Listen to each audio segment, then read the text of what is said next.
अस्सलामुअलैकुम नाज़रीन, सिर्फ मेरे मुताबिक में आपको खुशामदीद कहते हैं और मैं हूं आपकी होस्ट फाइका तारिक और मेरे साथ ऐसे सहाफ़ी मौजूद हैं जिनको पकड़ना मुश्किल ही नहीं नामुमकिन है।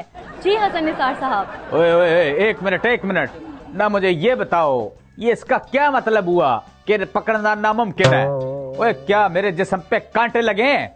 ओए क्या मैं छलेश वाली स्लिपरी मछली हूँ ओए जो मुझे पकड़ा नहीं जा सकता?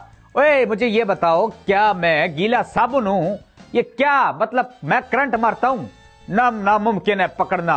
ओए बीबी नाश्ता करके आई हो कि नहीं है? ये उल्टी सीधी बातें शुरू कर दी है, क्या बोल क्या रही हो? नाश्ता तो नहीं, रात का वक्त है, डिनर करके आई हूँ। जनाब डिनर भी रात का नाश्ता ही होता है। खैर जिस काम से आई हो वो काम करो। ओए खबर पढ़ो, सवाल पढ़ो, क्या है? ओए जल्दी पढ़ो, मेरा तजिया ठंडा हो रहा है। खबर है कि वजीर आजम इमरान खान ने शाह महमूद कुरैशी को अपने से छोटा करार दे दिया। माशाल्लाह माशाल्लाह। अब ये भी कोई खबर है कि खान साहब ने शाह महमूद को अपने से छोटा कह दिया? कोई बात नहीं, खैर है। अब मैं इस पे तजिया पेश करूं, ये क्या खबर है, क्या ब्रेकिंग न्यूज है? और अगर कह भी दिया कोई बात नहीं, वो हर कोई किसी ना किसी से छोटा बड़ा होता है। अब हिसाब लगा लो, मैं भी कोई तुमसे कोई 4 घंटे छोटा ही होऊंगा। बाकी ये कानों के ऊपर से थोड़ी मेरी उम्र ज्यादा है। अगर मैं ये बाल भी निकलवा दूं ना तो दोबारा मैं फर्स्ट ईयर में दाखिला ले सकता हूँ अल्लाह के फजलो करम से। खैर खबर है कि भारतीय वजीर खारजा अपनी जिद पर कायम है, कहती हैं पाकिस्तान से बात नहीं करेंगे। ओए बड़ी आई पाकिस्तान से बात नहीं करेंगे? ओए असल में तो हमने तुम लोगों को बात करने लायक छोड़ा ही नहीं। ओए पूरी दुनिया ने देखा है कैसे तुम लोगों के हमने त्यारे गिराए हैं। बात नहीं करूंगी। ओए ना करनी बात ना करो। और कौन सी वैसे भी तुम हमारी गर्लफ्रेंड हो कि हम बात नहीं करेंगे तो जी हमें सारी रात नींद नहीं आनी। बड़ी आई बात नहीं करेंगे, ना करने तो नहीं करनी बात तो ना करो। और वैसे भी मोदी की हुकूमत से बात करना भैंस के आगे गिटार बजाना है। हसन निसार साहब गिटार नहीं बीन। ओए एक ही बात है, वैसे भी कौन सा गिटार पे भैंस ने डांस शुरू कर देना है। खैर अगली खबर ये है कि सानिया मॉडल टाउन पुलिस को जेल में नवाज शरीफ से तफ्तीश की इजाजत मिल गई। ओए वैसे सच्ची बात बताऊं, अब तो मुझे वैसे तरस आना शुरू हो गया। किस पर? मियां नवाज शरीफ साहब पर? ओए मियां साहब पर नहीं, उन पुलिस वालों पर जिन्होंने मियां साहब से तफ्तीश करने जाना है। क्या मतलब? मतलब कि पुलिस वाले सानिया मॉडल टाउन की तफ्तीश करने मियां साहब के पास जाएंगे। मियां साहब ने अपने रोने धोने शुरू कर देने हैं। उन्होंने सवाल करना है मॉडल टाउन के हवाले से। इसने आगे से अपना रोना धोना, इसने कहना है हाय मेरे दिल में तकलीफ हो रही है, हाय मेरी सांस की नाली में गुदगुदी हो रही है। ओए पता चले कि जो पुलिस तफ्तीश करने गई थी वो उसकी टांगे और बाजू दबा रहे हैं। अच्छा हसन निसार साहब, आप मुझे एक बात बताएं कि अगर आप पाकिस्तान के वजीर आजम होते तो मियां नवाज शरीफ की इस बीमारी की सिचुएशन में आप क्या करते? सच बात पूछो ना, अगर अल्हम्दुलिल्लाह मैं वजीर आजम होता तो इस सिचुएशन में नवाज शरीफ साहब को मैं इलाज के लिए मुल्क से बाहर भेज देता। क्या बाहर भेज देते? ओए परेशान ना हो। ओए जैसे ही नवाज शरीफ हट्टा कट्टा हो जाता वैसे दोबारा लाकर काल कोठरी में बंद कर देता और पूछता हाँ भाई हूं तो तबीयत ठीक है ना?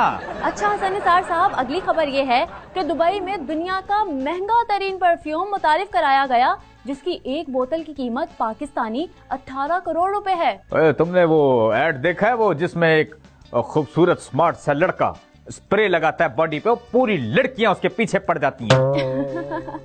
जी लेकिन ये 18 करोड़ वाला परफ्यूम अगर किसी ने लगाया तो उसके पीछे लड़कियों का तो मुझे पता नहीं, अलबत्ता चोर जरूर पड़ सकता है। ओए जिस बेचारे ने ये परफ्यूम लगाया होगा और चोर उसकी अगर शर्ट उतार लेगा इस चक्कर में कि यार कम से कम 10 लाख का तो शर्ट पे परफ्यूम लगा ही होगा, और जिस बेचारे ने शर्ट पहनी होगी वो बेचारा नंगा फिर रहा होगा बाद में। अच्छा हसन निसार साहब, आप मुझे ये बताएं आप कौन सा परफ्यूम इस्तेमाल करते हैं? वैसे अल्लाह के फजलो करम से कभी भी मुझे परफ्यूम लगाने की जरूरत नहीं पड़ी। लेकिन आपसे तो खुशबू आती है, आप जब भी सेट पर आते हैं एक अच्छी सी खुशबू आती है।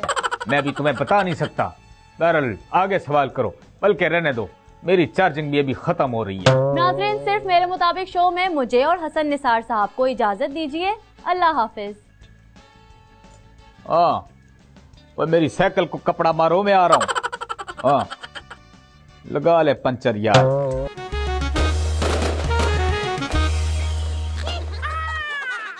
आलमगीर भाई, आपको अपने जो पार्टी है उसमें कौन सा वजीर बहुत अच्छा लगता है कि यार वो बहुत अच्छा काम कर रहा है? मुझे उमर अयूब साहब हैं जो कि ये बिजली के मिनिस्टर हैं।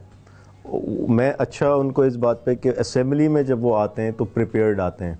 वहाँ जो मतलब क्वेश्चन आते हैं, मतलब बिजली का सामान वगैरह साथ लेकर आते हैं क्या? जो उधर क्वेश्चन आंसर सेशन होता है, ओके, क्योंकि असेंबली में हर मेंबर जो है हर मुताल्लिका मिनिस्ट्री से सवालात रखते हैं। अच्छा, तो आप भी यानी कि वही माइंड लेके चल रहे हैं कि मैं जहाँ जाऊँ तो प्रिपेयर्ड होके जाऊँ? मेरी कोशिश रहती है, और लेकिन बाज़ जगह नहीं हो पाता ऐसा, लेकिन कोशिश रहती है। अच्छा आलमगीर साहब, आप मुझे एक बात बताएं कि अभी हाल ही में आपने अपने साथियों के साथ मिलके सीएम हाउस के बाहर पानी फेंका था, तो क्या आपको नहीं लगता ये पानी का ज़िया है?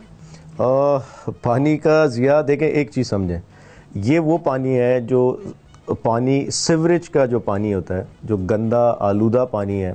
मैंने अपने हलके में एक जगह बह रहा था सीवरेज लाइन से, वही पानी उठाकर जो सड़क पर मौजूद था वही पानी उठाकर उसको वहाँ फेंका। तो कोई ज़िया नहीं हुआ, बल्कि ये एहसास दिलाना था कि जिस तकलीफ से एक आम आदमी या हम गुजर रहे हैं, तो सीएम को भी वो तकलीफ होनी चाहिए। अच्छा, आप अगर इनके मुंह पे जो है वो सेवरेज का पानी फेंक देते तो बेहतर एहतजाज। मेरे मुंह पे फेंकेंगे तो मेरा मुंह इनके जैसा हो जाएगा। अच्छा ये बताओ, ढक्कन चोरी करते हो गटरों? हाँ हाँ जी जी। कितने में बिकता है और कितना माल बनाया अब तक? ये समझो आलम भाई जो में 2.5 किलो सरिया इस्तेमाल कर रहे हैं। हाँ। वो सरिया 70 रुपए किलो मिल रहा है, तो मैं बेचता हूँ तो 80 रुपए फी किलो चले जाता है। 190 रुपए की दिहाड़ी लग जाती है वीआईपी करके। उसके अलावा अभी इन्होंने डामर वाला सिस्टम बड़ा जबरदस्त निकाला भाई। डामर वाला सिस्टम? जी जी, रोड पे डामर भी लगा रही है। अभी गुलशन पे इन्होंने डामर लगाया, वो इत्तेफाक से मेरे घर का नल का टूटा हुआ था, मैं वहां से डामर ले जाके घर पे लगा के आया, नल सही हो गया। यार यानी कि आप कोई चीज नहीं छोड़ रहे। ये जो आपके 4 दीवारी जो घर है, प्रेमिसेस है, उसके बाहर सड़क, दरख्त, स्ट्रीट लाइट, पौधे, ये जितनी चीजें, फुटपाथ, ये आपके टैक्स के पैसों से हैं। ये आपकी प्रॉपर्टी है, आपके लिए बनी है। इसका ख्याल रखेंगे, इसका ऐसे ही ख्याल रखें जैसे अपनी 4 दीवारी का। जी जी, मैं ढक्कन भी अपने समझ कर ही लेके जाता हूँ, अपनी प्रॉपर्टी है। आप जल्दी जल्दी करें, मुझे अपनी रैम बढ़वाने भी जाना है। नाज़रीन, हमारी इत्तलात के मुताबिक नवाज शरीफ साहब को 10 किस्म की बीमारियां हैं और उनमें से 4 बहुत ज्यादा खतरनाक हैं। वैसे शुक्र करें नवाज शरीफ साहब, आप जेल चले गए, अदरवाइज आप बाहर रहते, आपको पता ही नहीं चलता कि कितनी बीमारियां हैं। बहरहाल इन्हीं बीमारियों पर बात करने के लिए हमारे साथ मौजूद है लाइन पर the one and only railway minister Sheikh Rashid साहब। शेख साहब, वेलकम करता हूं। ओए तौबा तौबा तौबा, ये नून लीग के लिए मेरे दिल में कितनी गंदी गालियां हुए।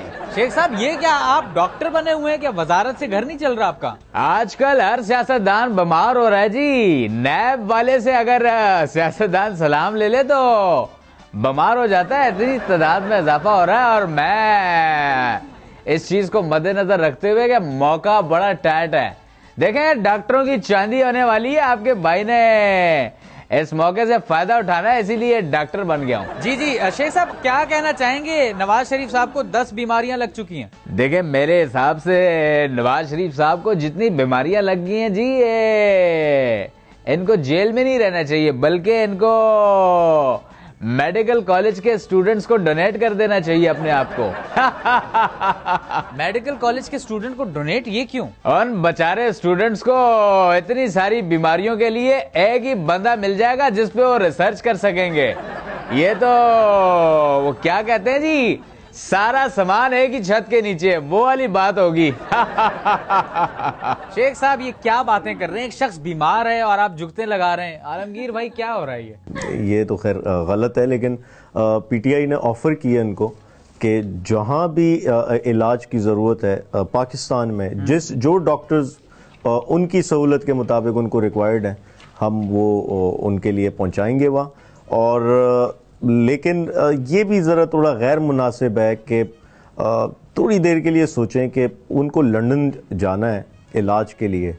3 बार वो इस मुल्क के सरबराह रहे हैं, तो यानी इस मुल्क में एक अस्पताल ऐसा नहीं कि जहाँ पाकिस्तानी इलाज करा सके। यहाँ का हुक्मरान इतनी क्वालिटी नहीं उन अस्पतालों की, तो पूछना तो बनता है ना। और नहीं जी, कोई बीमार शमार नहीं है जी। देखें, इस मुल्क में जिसके ऊपर हाथ डाला जाता है वो बीमार हो जाता है। देखें, इसका मतलब ये समझूं कि पाकिस्तान अब तक बमार लोग चला रहे थे, सियासतदान ही चला रहे थे। देखें, मियाँ साहब को मेरा एक ऐसा मशवरा है, ऐसी खुराक दूंगा मियाँ साहब को कि अफाका होगा। आए मियाँ साहब, राजा बाजार में हर सोमवार को मैं चाचा छोले वाले के बराबर में एक मजमा लगा